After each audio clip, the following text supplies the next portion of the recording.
Innovation in times of disruption, the open innovation way. And our speakers for the session are firstly P. Gowri Shankar, who is heading the Startup Accelerator at OceanPro Maersk Accelerator. He has a proven track record in driving digitization in organizations with agile framework and working with startup ecosystem in India and China. Our next speaker is Shyam Harinath, who is the General Manager for Innovation Management and Digital Business at Siemens Healthineers. Excuse me. Shyam is a well-rounded innovation leader responsible for incubating breakthrough innovations in healthcare worldwide. Our third speaker is Shilpa Sree Nayak. She is the head of open innovation at Societe Generale Global Solution Center. She is an innovation evangelist at Societe Generale Global Solution Center and is in charge of the Catalyst, which is their corporate accelerator to work with startups and students, and also for their internal startup call program. The session is going to be moderated by Sushant Bindal, who is from M6S, with 12 years of experience in the areas of applying design thinking, translating into customer-centric deliverables. Sushant provides value through the creation of a culture of business excellence in the organization and enabling the organization to achieve its stated vision through a structured framework. So over to you, Sushant. Thank you, Smita.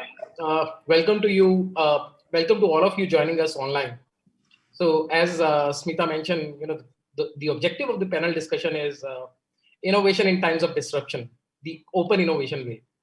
So we live in an era of disruption, in which global forces are changing how companies operate. Starting from global mega trends, economic crisis, and the recent COVID-19 pandemic, complex disruptions are challenging the current status quo of businesses. At the same time, they are providing, more and more opportunities as well. So we have lined up three of the best innovation leaders who will be sharing their innovation journey in corporate innovation, the open innovation way. So my first question would be, my first question would be for Gowri. Gowri, are you there? Yes, am I audible? Yes, you are. Hi, Great. how are you? So, good, Sushant. So, Gowri, my first question would be, global economic uncertainties can have detrimental effect on stakeholder interest, employee motivation, and long-term planning. Given Maersk is a logistic company and it was vastly affected by COVID-19 pandemic, and there was some news about restructuring as well, leading to downsizing. So my question is, how is Maersk managing these uncertain times? And given you are managing the open innovation program for two of the biggest geographies, India and China, what do you think? Do you think open innovation is a critical tool for managing in times of crisis? And what type of challenges did you face in your last 1 year? Okay, thanks for that very interesting and very long question as well, Sushant. But in reality, right, so we are looking at this as one of the major milestone events. So this is played in par with 9/11, our financial crisis, big financial crisis of 2008. So it's put in par with that. And every time a similar event happened, the logistics industry generally recovers in less than a year's time. So 12 months is the span it takes to dip and come back in terms of the volume and in terms of the uptake. The overall reaction to the market is about 12 months. That's the maximum that it has taken. But in case of pandemic, it's sporadic. We are not able to really predict saying that this is exactly how much time it's going to take. But some of the major impacts that or rather things that we had to live up to was that as a brand, to live up to the reliability factor to customers during this tough times was very, very huge as a responsibility that rested on our shoulders. As big as medical employees and cops who stood on the road, there were also a lot of supply chain people who are on the road. So it was equally demanding that, in order to ensure that people stayed home, there was a lot of things that had to be connected to the last mile, and logistics became a crucial component to the overall picture itself. So if you look at the volumes, there were some significant spikes and drops. So we managed both of it in terms of revising our view in terms of predictions. So forecasting and predictions didn't work the usual way. So it's a long story. But if you keep that aside, in terms of managing employee morale and also customer relationship was very difficult. All of a sudden, your customer was extremely demanding or was a no-show, right? And shuttling between these two is not easy, right? So all of a sudden, one of your customers can rush in too many volumes or just nothing. And when that happened, to stay composed and equivalent with the customers as well, in terms of keeping our employees on the run in spite of having a severe business situation, or working with the org restructuring, as you rightly put, right? So we potentially worked on a stay ahead formula that had to put us on the right stream of actions rather than just going ahead and saying that it didn't work out so well. So we quickly revised our strategy. That was at least one big winning element for us as a company. And during those constant revisions, we also realized that as much as innovation is glorified and we all love it to the heart, we also realized that when business takes precedence, we know when to step back, right? So that's also something that we took very clear caution of. The first half of 2020 almost is when my China team was born. So right along with the COVID-19 pandemic, we also launched a team in China, and both the hires that I have in China, I haven't even met them. Great, amazing team members. I haven't seen them in person till date, but it has helped us to relook at the business strategy more actively with the thrive of innovation. Right. Initially, it was first few months of just setting the pace, trying to understand what exactly would business need at this moment. If you go and try to sell something that is not the uptake at the moment of a business emergency, or let's say that you talk about a blue sky thinking, 3 years from now, this technology will change the world. That's not going to appeal to business during these tough times.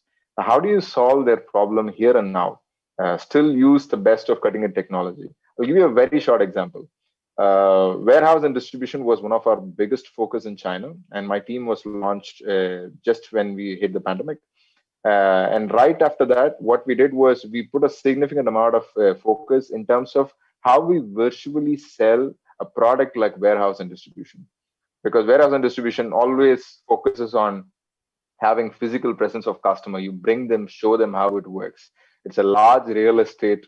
To be honest, for people who don't understand it so well, you're talking about millions of square foot being sold to somebody, saying that this is where your stock and inventory will go in and go out.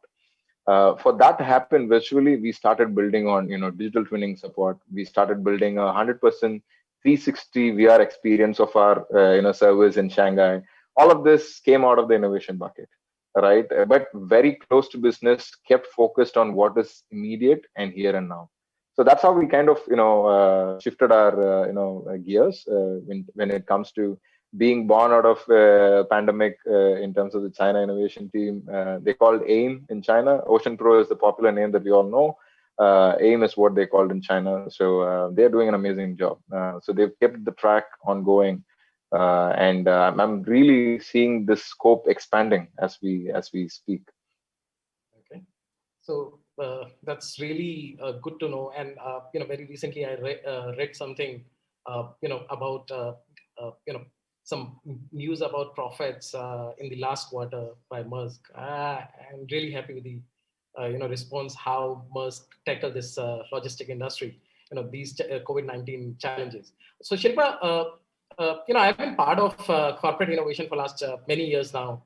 A lot of corporates are moving away from fixed cohort-based accelerator approach towards center of excellence approach, which are much more aligned and much closer to their business units. What do you think? Do you see this as a trend? And do you feel Societe Generale will be better served by operating center of excellences, which are much more aligned towards the business units? Absolutely, Sushant. And first of all, good evening to all the folks here, and happy weekend in advance as well. So thanks for the question, Sushant. We started as an horizontal innovation center as well in India and in Romania. So we had always innovation and design at the forefront of all our activities. So most of the innovation campaigns that we have has design as one of the core objectives or the way we approach innovation in Societe Generale. So more of these horizontal innovations have now been recommended to take a vertical format because that's closer to business and closer to the clients as well, in a way. So we are now moving away from more horizontal innovation to more structured vertical centers of excellences. Key topics that we have started to work on is obviously cloud migration, and as a bank, I can vouch for you, it's not easy for us to take this route. And we have started looking at different verticals that we can work out of India and leverage the innovation system that exists here. And as you know, most of the startups that exist here today are more technology focused startups. I would say more deep tech startups, and there is a technology which is emerging based on the maturity of the Indian startup ecosystem as well. And we also wanted to take advantage of this emerging technology clouds within the ecosystem. And what we started doing is setting up vertical centers of innovation hubs. The themes being around data center, data governance, cloud, and the newest hot topic that we have is around sustainability and emerging technology surrounding sustainability, right? Mainly because I think the 2020 pandemic has reinforced our belief that everything is about people, planet, and profit. The 3 Ps that has every organization running, and this is the way that we want to look at investments as well. And Societe Generale has taken one of the biggest bets, which is to exit coal and traditional energy source industries and funding any of the activities in these domains and sectors in the next 10 years. And that's quite an ambitious project for us. So how do we exit is to incorporate CSR as one of the core principles or values based on which we will finance deals, finance sectors, or get into markets where it makes sense for us to be more sustainable. And as a group, this is a very conscious decision, and this is going to be incorporated in all our decision making today. So, which is why we are moving away from more horizontal innovation to more structured verticals, as I mentioned, and there will be more verticals that we will come up with. But for now, we are extensively focusing on business-led innovation, which is closer to business, closer to clients, as I mentioned, and also making sure that client and sustainability is at the heart of everything that we do. So, Shilpa, a follow-up question would be, most of the startups who are listening to you would be interested in knowing. Sure. Based on your experience, what do you think? A CEO, a center of excellence approach is better for the startups, or rather than the fixed, a cohort-based approach? What do you think? Both of it has its own advantages, right? So when I say a capability cluster, it is a more deep incubation model of engagement with the startup community. Now we have matured beyond the point where we just don't want to work on a proof of concept and not take it forward anymore, right? So we want to engage with the startup partners on a medium and a long-term basis. And that only happens if they are inside the system and they incubate with Societe Generale and they have an opportunity to work for longer duration, have access to data, be a part of the activities that we have as core for a specific target, let's say 2025 strategy of Societe Generale. And only then they have a long-term strategy as well within our organization. Typically what happens in a cohort-based model is, yes, you do a proof of concept for the next 3 months. And then what happens after the next 3 months? Does it get converted? What is the conversion ratio? It's great to start at that point in time, because I think every organization needs a discipline of starting a cycle and working with the startup community, opening up, setting up that culture and practice of innovation in an organization. But as you progress and mature, I think it's also important for us to look at this as a sustainable way of looking at partners, because it is not just going to be internal versus external development of IT or solutions or emerging technology, for instance. It is going to be a combination of both. And capability clusters offers the startups to work in a more deep, synchronized way with our business teams as well as IT teams, and making sure that they're very well aligned with our architectures and giving them a long-term success, I would say. I totally agree with you, because specifically in a country like India, I've seen many programs, they don't know what to do after, after the proof of concept. Yes. Absolutely. So, Shyam, my next question would be for you. Recently you have joined Siemens Healthineers. the most critical challenge of open innovation is the lack of collaboration and cross-functional company culture. And specifically, changing a traditional company like Siemens Healthineers, that focuses on R&D and in-house, innovation, and into a company that openly innovates with third parties, it requires a lot of changes, specifically in structural as well as operational level. How are you coping up with this? How are you managing these challenges? Yeah, thanks for the question, Sushant, and good evening, everyone. Sushant, as Siemens Healthineers, right, we aspire to increase the value of healthcare providers globally, right, and by enabling better patient outcomes and lowering cost of healthcare, right. So this has been a guiding principle to whatever we do, and that's how we have also evolved our startup collaboration as well. But as you know, healthcare is quite complex, right? There are so many diverse stakeholders, and we understand that this is something that we cannot solve on our own. All the challenges in healthcare, we cannot address it by ourselves, and it requires an ecosystem approach to it. And that is working with startups, universities, cross-industry partners, government, etc. So for us, it starts with this mindset change, right? And secondly, it was important for us to have a clear vision and strategy for how we want to engage with the innovation ecosystem, specifically startups, right? And what are these expected outcomes we want from it? For us, it is always been about having this strategic fit and creating and capturing value for our businesses globally. So we are very clear about that. Next, it was about putting in the necessary structural elements in place to facilitate these collaborations with startups. So we have a dedicated technology accelerator team that has been established, and also recently in India. That's last year we set it up in India. To enable engagement with startups in a much better and faster way, right? Finally, we are also constantly trying to adapt our processes, right? All our internal processes, which is, like you said, is very catered to our current business way of working, right? But we are learning and we are adapting so that we can, enable faster decision making when it comes to working with startups. So that's a little bit about how we have approached it. We are quite young or early in our journey, but we have managed to leapfrog some of the things like what Shilpa was mentioning, right? We don't do a cohort model. We have learned from our peers that, the more engaged or dedicated way of working with startups is a better approach. So we follow something in between a center of excellence to a cohort model. So that's how we have set up our engagement startups.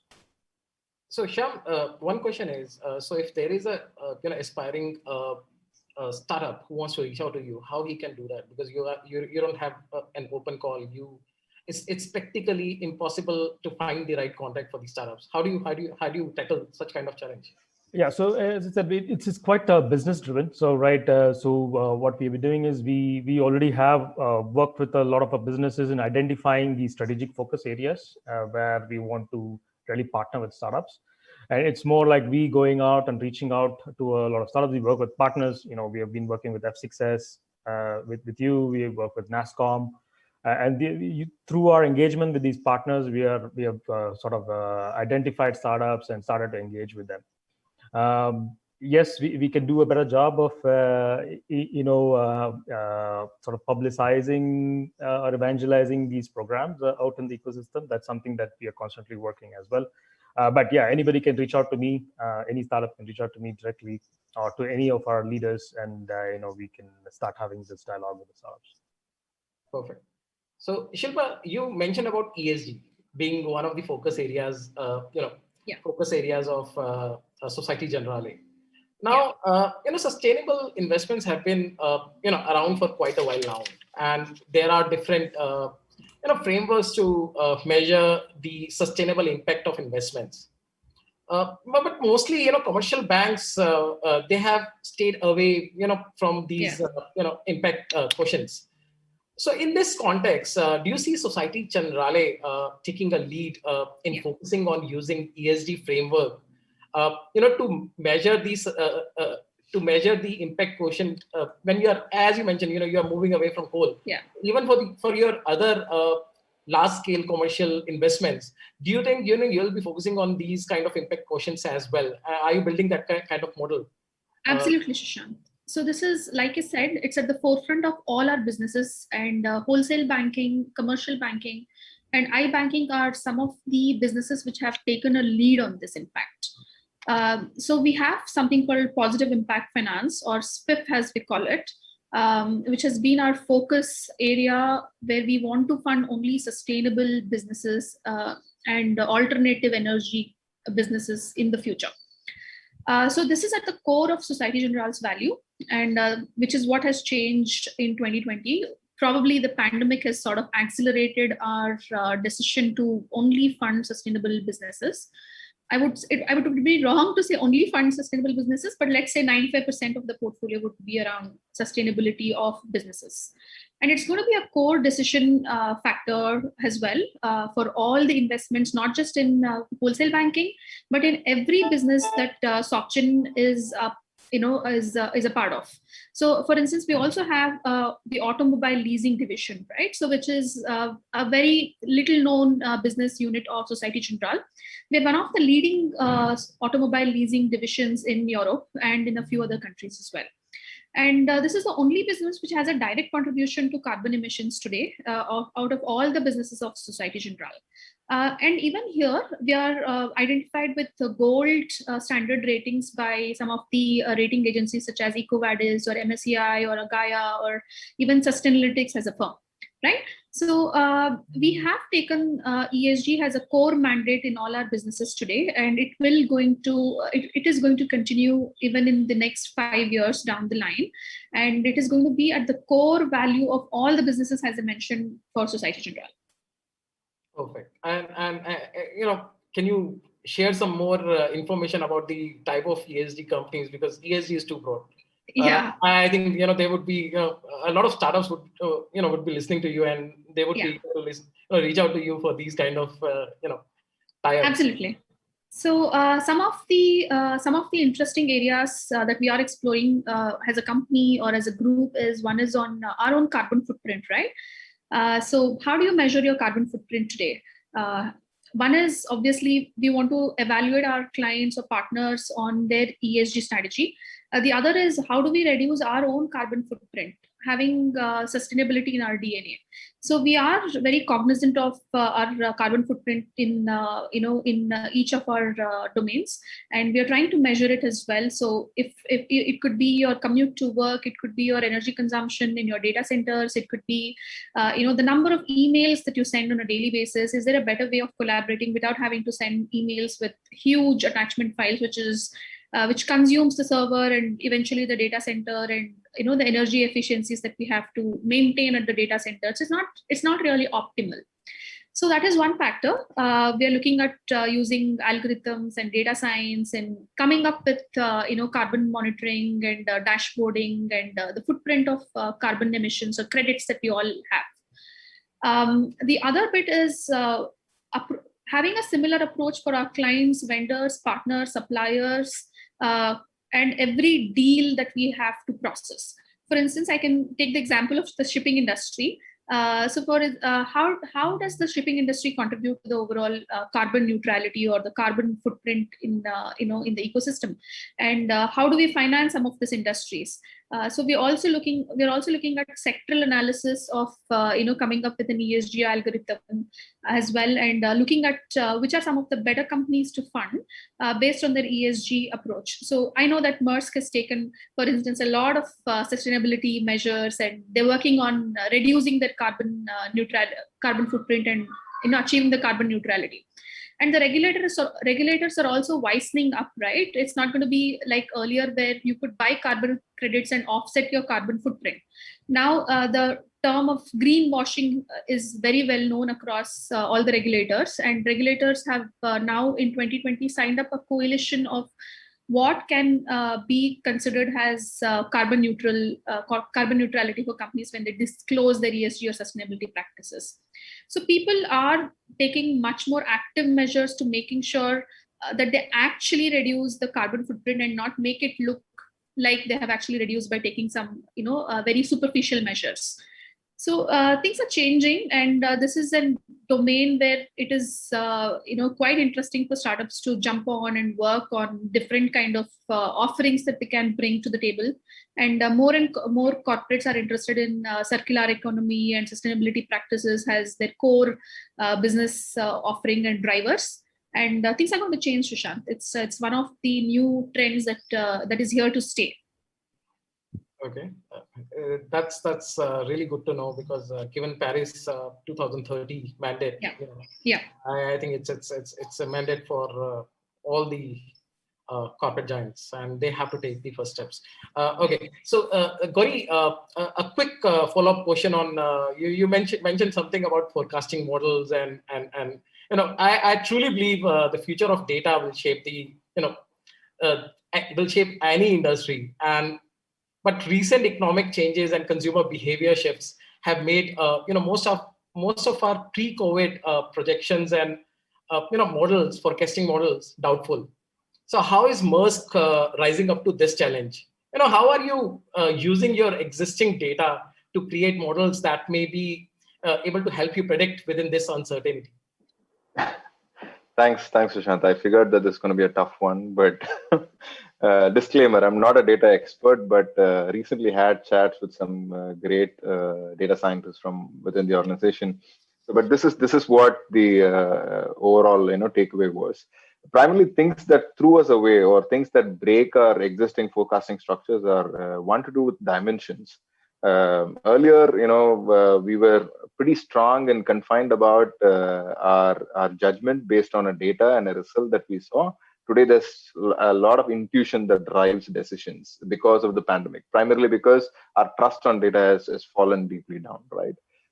Second is externality, right? So the major amount of impact on your demand, supply, your trend, customers' business, all of that kind of sticks to the external condition. Will there be a lockdown in this state or not? Will there be a specific kind of commodity that will be continued to be sold or not? All of these decides your business prediction. So forecasting is heavily dependent on external elements today. Third element that breaks this is called granularity, right? So the amount of so for example, earlier we had to just focus on a country, sometimes maybe at a state level. Today we've gone down to the level of saying that, hey, what's the kind of trucking needs that's going to hit Bandra, right? So the amount of granularity that is required is also significantly gone up, and all these three kind of throws away our old methods of forecasting. If anyone says that historical data is going to tell me how things are going to perform, forget about it. That's never going to be the case, not anymore for a known period of time. Right. So how we are dealing with it, or how any data scientist is today, looking at this solutioning, is that one, be ready for a non-binary probability, which means that every data analysis earlier used to say yes or a no, or you had a binary approach. Now there is multiple outcomes that they are forecasting, saying that, hey, tomorrow there's going to be a second wave of the pandemic. What's going to be the forecast like? And if not, what is it going to be like? And with more vaccines spreading, how is my forecast looking like?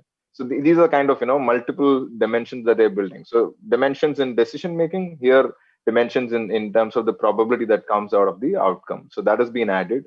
Second is that we've gone extremely external in terms of the parameters that builds our forecasting models. Earlier, it used to be just weather and to a high level macroeconomic conditions. Now it has a lot more deeper insights on what level of production happens, what's the kind of demand that is uprising in the market, and is that going to affect my supply chain?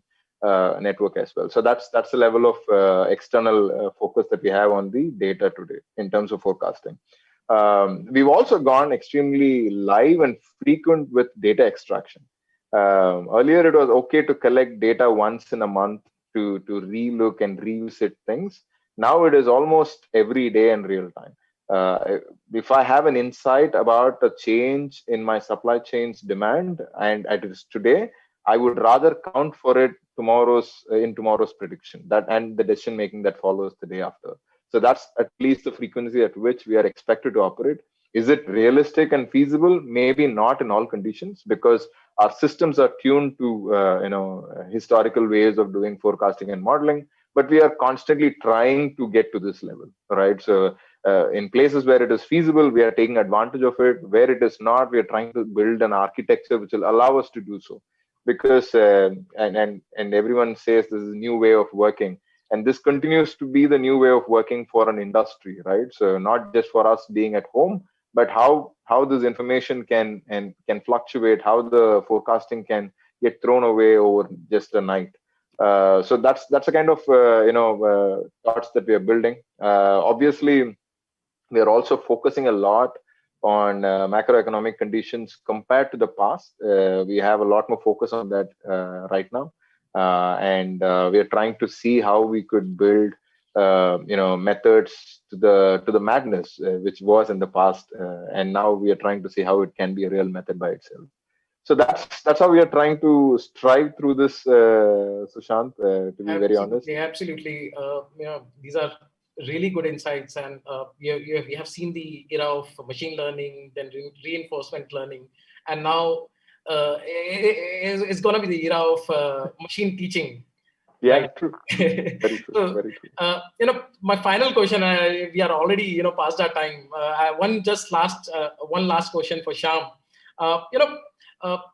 So Shyam, many companies are experimenting with new digital schemes to achieve everyday operational excellence. What new digital innovations are Siemens Healthineers focusing on? And if you can give some insights on your targeted theme areas for the startups who are listening, I think that will be great. We are already past time, so I would really appreciate a crisp answer. Yes, I'll keep it short, right? So, but at Healthineers, we strongly believe digital is or digitalization is a key enabler to personalize medicine and to transform healthcare delivery, and also most importantly to improve patient and staff experience. So these are some of the areas where we are looking at digital solutions. What this pandemic has done is, so we've always had a big focus on digital, but what this pandemic has done is it has accelerated the usage and adoption of existing solutions we have, and also looking at exploring new technologies, right? So for example, we are looking at new ways or some innovative ways to do product demos to our customers, provide a very immersive experience to our customers in training, usage of our machines. And also internally, we are looking at a lot of virtual collaboration platforms, to improve productivity in this virtual world, right? We've brought in a lot of tools for conducting workshops, even for onboarding employees. I can say that, I joined Siemens when I was in the pandemic era, and within a week, I already had my laptop, all my things was all set and up and ready, in a week's time. So we've had this, and it's done is we have increased our adoption here, and more from a product portfolio perspective, we are constantly looking to expand our digital health solution portfolio, primarily looking at applications of AI, digital twin on imaging data, and also sensory data for diagnosis, treatment, and also post-care. It was also seen recently, actually just today or yesterday, we announced the the acquisition of Varian, which is in the cancer diagnosis space. So we are looking at all of these solutions. Thank you, Shyam. Thank you, Shyam, for the insights. I think we have already passed 10 minutes.